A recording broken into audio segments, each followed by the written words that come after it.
Okay, we are broadcasting. And the attendees are going to be rolling in here shortly. So we're gonna hold off for probably just like a couple seconds, maybe like a minute more. Hey, Culture Source staff that's here. Hi, Christy Peck. Hey, Maud. And like welcome every person individually. um, Hey, Greg. I'm also noticing people who have been here yesterday and then also today, and am appreciative of the folks who are sticking with us for all 3 days of these Fun 30 programs. Feel free to introduce yourself in the chat, folks, and say hello. Make yourself known, present. I'm going to kick off my little spiel and presentation here so we can get over to the meat of today's program. So hi, everybody. My name is Adam DesJardins. I'm the programs manager at CultureSource. For those of you who are new to CultureSource, we are the regional art service organization for Southeast Michigan, and we work to convene the arts and cultural sector at programs like today's. We also do our work through re-granting and funding initiatives to financially support the arts and culture sector and creative activity here in Southeast Michigan. And we also do our work through research as well to better understand the needs of our sector at large and the creative community so that we can make informed decisions about how we produce programming and what it's about, and also how we design funding programs and all of that good stuff. So today we are here as our second day of, or third day technically, of Innovation Week, but our second live program on How Do I Do That? These are really fun 30-minute conversations with some really interesting organizations working on really great work. We are here today with Malika Pryor and Dean Nasreddine from Detroit Historical Society and Kiana Wenzell of Design Core Detroit. A little bit more about Innovation Week. So this basically was all designed based on a grant program that we ran through the Community Foundation for Southeast Michigan. And we decided that we would design a whole week of programming about the concept of innovation and what it means in terms of organizational change and innovation and programmatically, and just taking work to the next level in arts and culture, knowing that returning back to normal is a thing of the past, and how can we really reinvent what that means. So today we're in our second How Do I Do That session. We'll be doing one same time, same place, same Zoom link tomorrow, featuring Accent Pontiac and Heritage Works. We also have some really great asynchronous on-demand programs from EMC Arts, which we ran a leadership training institute with a couple years back. They're a really great group. And so we have 3 40-minute on-demand programs with them about the concept of innovation, how it takes place at organizations. That is available until the end of May. On Friday, we will be doing office hours with the Arts Entrepreneurship and Innovation Lab at Indiana University. We have a really great partnership with them. Joanna and Doug, who run the lab there, are just really fascinating people with interesting insights and perspectives on research, and we love to nerd out with them about what they're interested in knowing more about. I mean, for example, Joanna has studied the gig economy and studied artists as the original gig workers, pre-Uber, pre-Lyft, pre-Uber Eats. And I think it has really interesting insights as to, how and why we look at the arts sector and what it means for our larger economy, our creative economy, and the fabric of the US at large. So please join us for those drop-in office hours. It'll be interesting. And then a blog post coming very soon after today's program, featuring reflections and insights from local leaders in the arts and culture space on this really amazing book called Black Futures by Kimberly Drew and Jenna Wortham. It's super shiny. You should get yourself a copy at Source Booksellers or Literati, and also read that blog post as well, because there's some really great insights. This whole week of programming is in partnership with the COVID-19 Arts and Creative Community Assistance Fund and the Community Foundation for Southeast Michigan. We are really grateful for their support of the arts and cultural sector, especially during the pandemic, and in helping us design this program as well. We're excited to be able to highlight some of the really great grant partners in this work. Thank you to our partners who support us in supporting the arts and cultural sector here in Southeast Michigan. There are many, and we are really thankful for them. And without further ado, let's get to this How Do I Do That with Malika Pryor, Dean Nasreddine, and Kiana Wenzell. So I'm going to stop sharing my screen. They're going to join us and, appear on the stage. And I'm going to give the floor to them. Thanks for being here, y'all. Thanks for having us. Yes, indeed. Thank you. Well, I am going to kick things off. My name is Malika Pryor, and I serve as the Senior Director of Education and Programs at the Detroit Historical Society.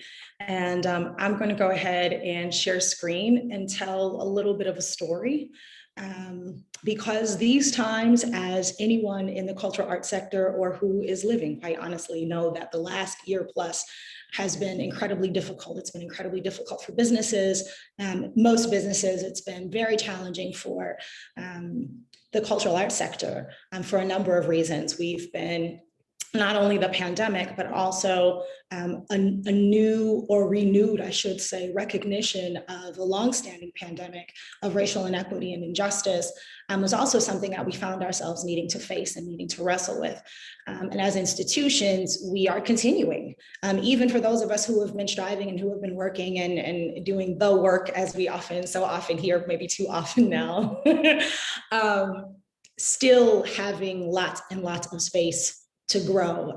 In my former life, I did a lot of work around decolonization because I worked abroad. And I promise one of these days, I'm going to make a t-shirt that says decolonization is for everyone, because we are just coming into contact with the various forms and ways in which that works.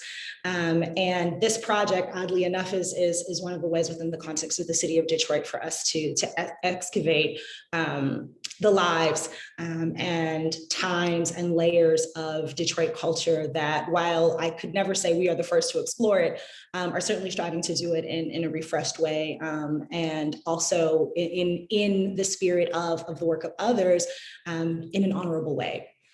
So where do we start?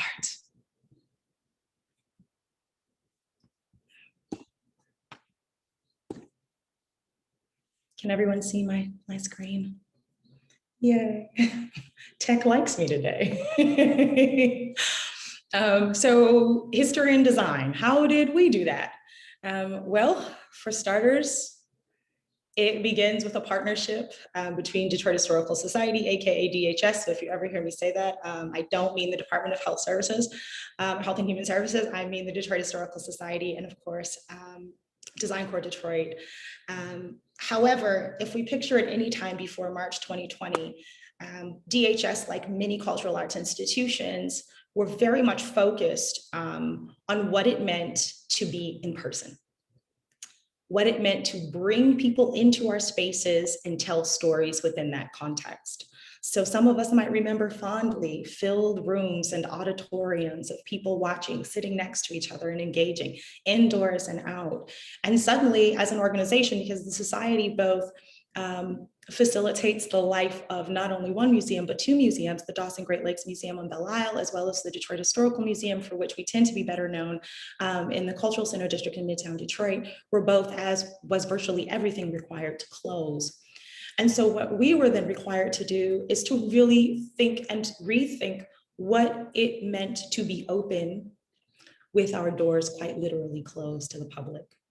What it meant for our team, which facilitates education programs, public programs, and community outreach and engagement with the region and more broadly, what it meant to continue those relationships, what it meant to sustain them, perhaps to broaden them or even deepen them in a moment where we knew Detroit, particularly as an early hotspot, was struggling, was having a tough time. We were sharing in that tough time, losing colleagues, losing friends and family. And yet we still needed to be able to provide this service as so many cultural arts institutions continue to strive to do.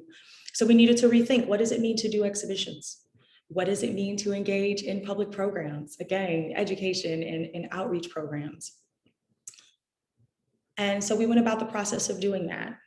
We developed a body of digital and virtual programs, shifting, as many did, several of our in-person that we thought made sense I was grateful to the team that we did take the time to really consider what it would mean for us to shift a program rather than just trying to shift everything. I think that served us in the long run. So the programs that we thought could work in the virtual space, we shifted from in-person to virtual, and then went about developing completely and totally new programming. And in the process of brainstorming, one of the things that we knew, but sometimes you're doing something, you're not always acknowledging fully what it means to do that, or how that very well established and deep knowledge can live or operate in a different kind of way. We've been doing beyond the walls experiences as a museum for almost 50 years. And so as the weather began to warm, we began to ask ourselves the same question that many were, which is, how in the heck can I get outside and be safe? However, for us, that was obviously framed and contextualized by, how can we share the history of the city of Detroit in a way that allows for folks to be safe? However, we didn't just want it to be any history, because there's lots of fun, interesting, engaging history that doesn't necessarily require us to be incredibly thoughtful, that doesn't necessarily tell a story, even if, because sometimes, your favorite stories, how many movies have we perhaps watched multiple times just because we love it? It might be a great movie, it might be a great story, it might feature our favorite actor. But to tell a story that isn't being told in the way that it could be, or to tell a story that that perhaps hasn't been told recently, or hasn't been told in a way that we think as a museum and cultural institution we have the capacity to present it. And so that brought us to the idea of taking what we knew and then developing something new. And the initial concept was neighborhood walking tours. That sounds revolutionary, right? But to begin with neighborhoods that ostensibly had been razed, where something had replaced that community, but where its story was still rich, and where those stories, that history still resonated, but perhaps wasn't being raised up and elevated in a way that it deserved to, based on the kind of impact those communities were still having, the cultural imprint that those communities were still having on the city and the region. Black Bottom Detroit was one of those, as well as Old Chinatown, Original Corktown, as well as Pole Town. However, we knew that in order to do it the way that we would want to do it, we needed funding. How many of us who work for cultural arts institutions discovered that we had less funding? And so it meant that we needed to be incredibly conservative, and that we could only facilitate this because we would only do it if we could do it respectfully. If we were able to glean funding, and if we were able to build out capacity, because like many other institutions, we suddenly found ourselves also working with a smaller team, but still wanting to be effective.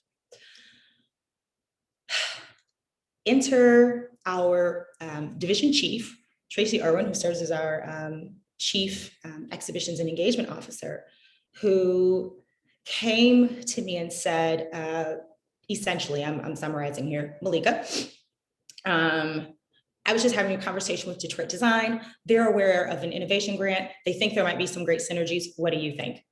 And I was probably slightly less colloquial, but I said, bet. Of course, they're amazing. I've met Olga. I keep hearing Kiana's name, although I hadn't had the pleasure of meeting her, and kind of like friends. And I've used this example before, but sort of like friends that every single time you see each other, you're so happy to see each other and you can't wait to see each other again. And you promise that you're going to do lunch, or that you're going to get together, you're going to text more often, and then don't. Institutions have those relationships as well. And one of the silver linings of the pandemic, and requiring us to slow and to evaluate and to reevaluate the way in which we do things, specifically and in broad terms, it also opened up doors of opportunities for us to engage in ways that we hadn't necessarily felt we were able to, or been able to, because we were so accustomed to doing what it is that we do. And so suddenly we were having lunch. We were texting more often, and becoming quick friends over an idea that as a department, we'd sort of put on the back burner because we didn't have the capacity. But as DHS and and Design Core began brainstorming came back to the fore in terms of something where the intersection of design and technology and history, as well as contemporary context, could live beautifully and yet uncomfortably, with dynamic and with dimension. And so there were a few things that we knew we needed to do because everybody that needed to be at the table wasn't at the table.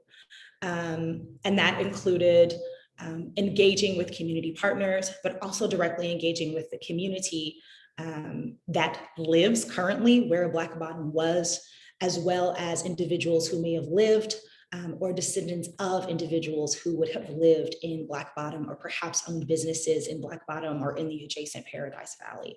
And at this point, I'm going to kick it over to Dean to just share a bit more about how we came to a more intimate and living title, as well as the role of community development and engagement. Thanks, Malika. Yeah. So our goal with what we've decided to call in the Invoking the Spirit walking tour is to draw people back to place, to honor and provide context for the history of these places, and in hopes of aiding in healing through sharing those memories. This really began with our Detroit 1967 Perspectives project back in 2015, 2016, one that was so heavily reliant on collaboration with our community members. So DHS has strived to include and communicate with local and longtime Detroiters, neighbors, and community leaders with intention. This was and continues to be most evident in our public programming. We understand that as the city's story keepers for now over 100 years, about reaching 100 years, actually, we just hit our centennial. It's our responsibility to ensure that the stories we tell are as true and authentic and representative. We believe that the ones most suited to telling the story of a neighborhood are, go figure, the people who lived and played there and their descendants, right? And much like the history that surrounds 1967 in Detroit, the story of Black Bottom has its own complex, sometimes traumatic, and often misrepresented history. So it's imperative that the community affected by what transpired in Black Bottom throughout history are provided this platform to share their experiences. So this is our attempt at correcting long-held misconceptions to invite the community into the conversation. In many ways, history is what is remembered. And when we leave an untrue story to be shared for generations, that misunderstanding becomes history. And we believe the stories of Black Bottom deserve to be remembered in truth. One of the ways that we've done this so far in our build out of the project is partnering with Black Bottom Archives, PG Watkins. They are a grassroots historical archive, if you haven't heard of them before, that have been leading the work of Black Bottom remembering. So they operate a historical archive of important people and locations and mapping of historic Black Bottom. And they're most likely well known for their Black Bottom Street View exhibition. So it's really, really critical that this project in particular, the evoking of spirit, is so important to the community members of Black Bottom of the past. But we also want to make sure that we're reaching out to folks who are living in Lafayette Park in the areas that constitute historic Black Bottom, because in all actuality, this tour will be walking through and leading through residential areas and places that people work and play today. So it's bringing those two time communities together that's really going to be important for us for this project. And we'll pass it off to Kiana, I believe. Yeah. Great. And if you want to stay in contact with Dean and share your story, we have his email there at the bottom. Yeah, absolutely. Please do not hesitate to reach out. Yes. And then we'll go to the next screen. So collaboration is one of Design Core's values. Collaboration, diverse experiences, and accessibility is our core values at Design Core. And we exist to establish Detroit as a globally recognized and world-class hub for creative talent.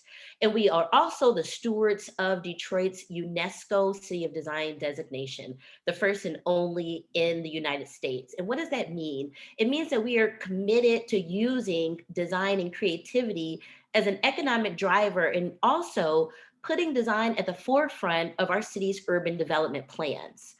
After the pandemic occurred, we were looking at our programs, our business programs, Detroit Month of Design, and the UNESCO City of Design designation, and saying, what is the role of design in a pandemic? What is the role of design for public health? The role of design for business? And how can we elevate the value of creativity during this time? And one thing that's come out of that is, what's the role of design in culture and bringing culture to the community? So when we had this conversation and scheduled our lunch date, we said, hey, how can we bring museum learning into public spaces at a time when movement is restricted? And that was like the perfect formula, the perfect sauce for this project coming alive, because history by design, it's a scalable, replicable model of bringing that history, bringing that museum learning into the community without needing to get in your car and drive because of social distancing. And so Design Corps' role in this project is bringing local design talent into the project. We talked about excavating that history. We talked about the current voices of Black Bottom, but let's talk about who's going to be working on this project to make it come to life. You know, we have the great DHS team and the Design Corps team. Design Corps has a network of designers. It's called the Detroit Design Network. It's a multidisciplinary membership group. So we're going to be working with DHS for this optimized mobile walking tour of Black Bottom and bringing those artifacts. We're going to have landmarkers. So the local talent is going to be helping us to create those identification or an identification system. Also using the Detroit Month of Design platform to showcase and debut this pilot project.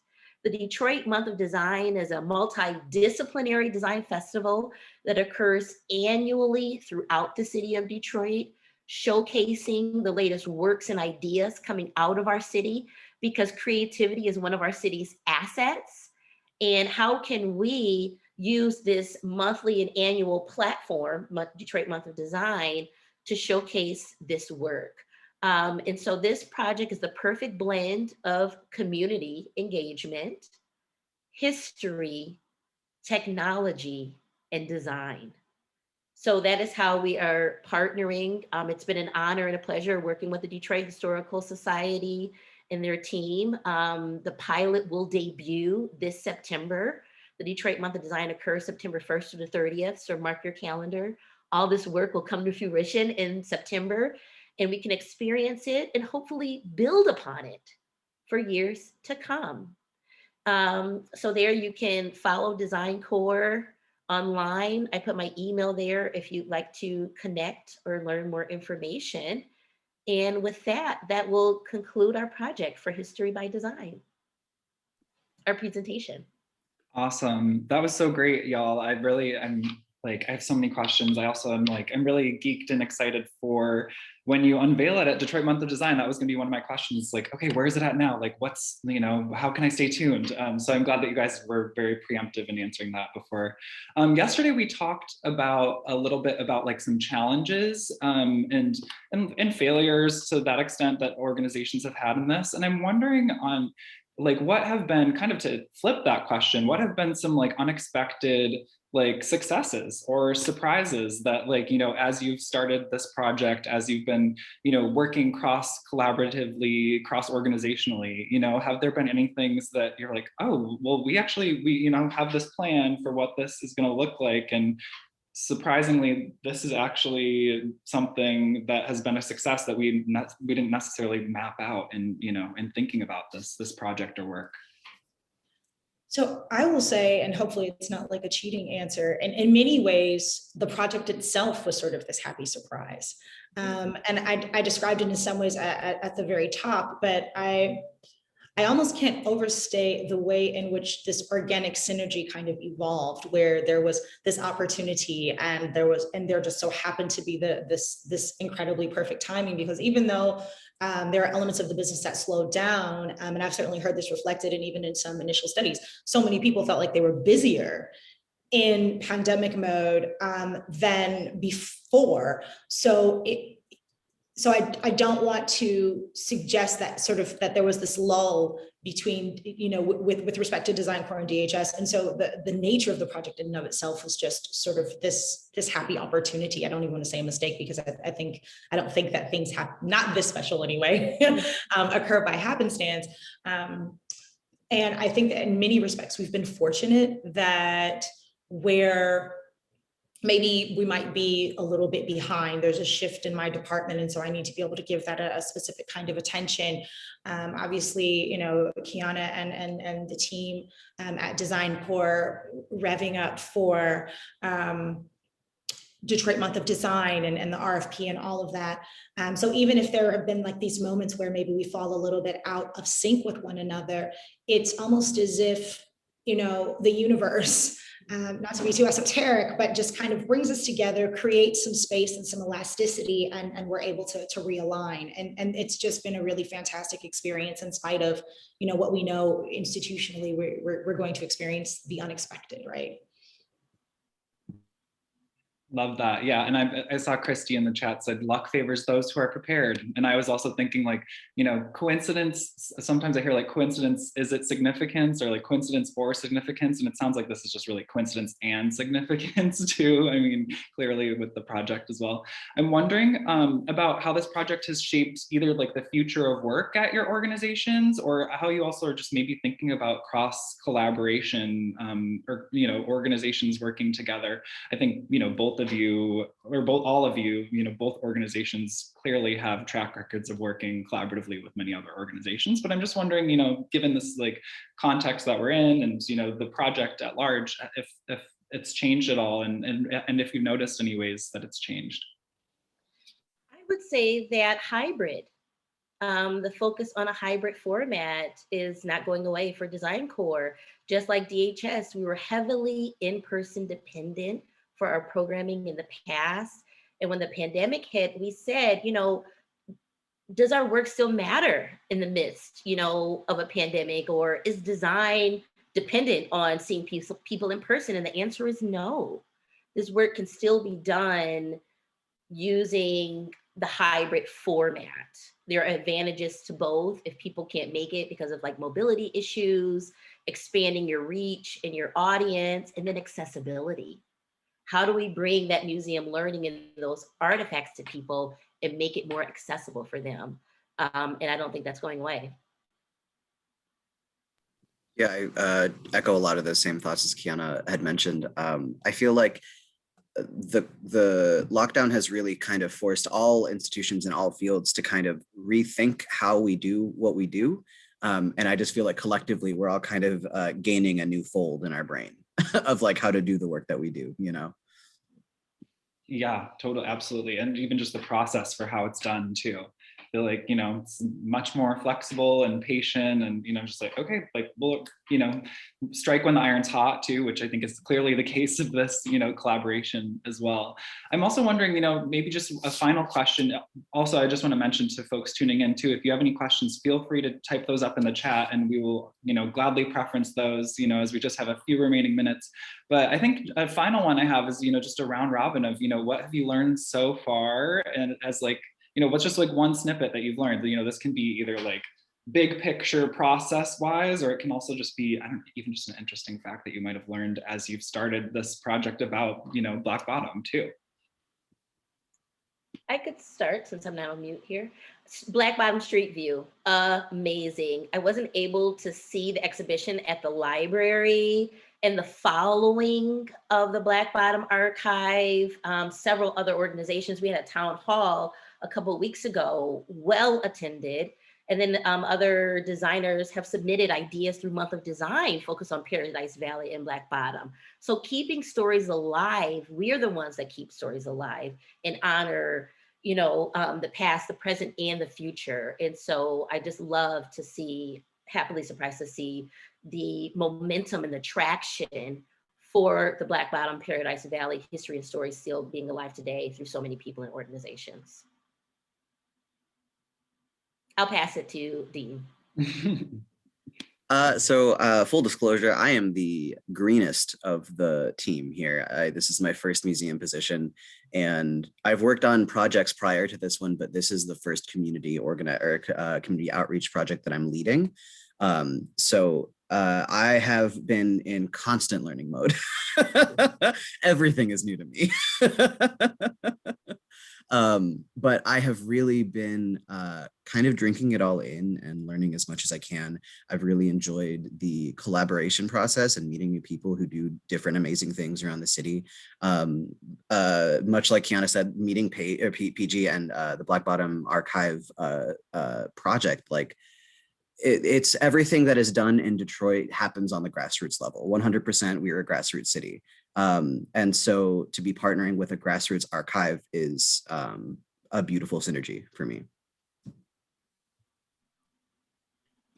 So I'll go macro and say that this exploration as a museum professional who has spent essentially the entirety before the pandemic of my career, mostly thinking about what it means to live in space and to bring people into space, have really just begun to think about what it means for museums and cultural arts institutions more broadly to affect social justice within the context of public space.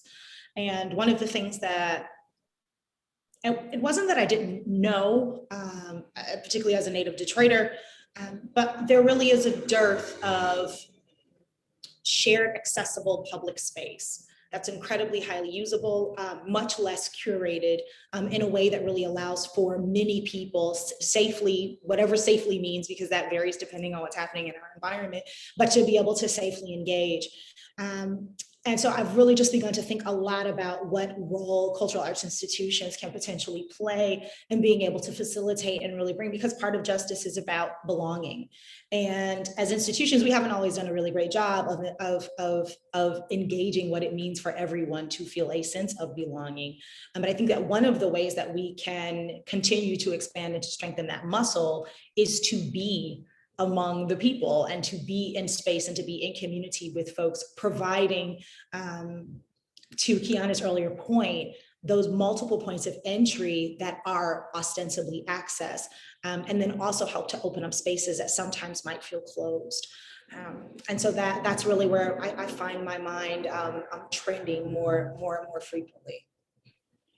Ooh, yeah, those are good answers. I'm like, we could keep going for another like hour and a half at least. I mean, just based off of what Malika just said to him, like, don't get me started about public space. But no, I really appreciate all of your insights. You know, we did go a couple minutes over, but you know, that's just how it goes. This is a really fascinating, interesting project. I'm excited to have learned about it, and I hope everybody tuning in also did as well. And I hope you all stay tuned with Kiana Dean's and Malika's work on this really exciting initiative, and stay tuned for when it unveils at Detroit Month of Design, which will be really exciting. So I just wanted to thank you all again for joining us and for your time and sharing your expertise and what you've been learning. Also, Rob did mention a really great book about Black Bottom in the chat. I also just read Dominique Morisseau's collection of plays, which there's a really great one about Black Bottom in there too that I would recommend people tuning in. But yeah, thanks again for joining us, everybody. Thanks again to Dean, Kiana, and Malika.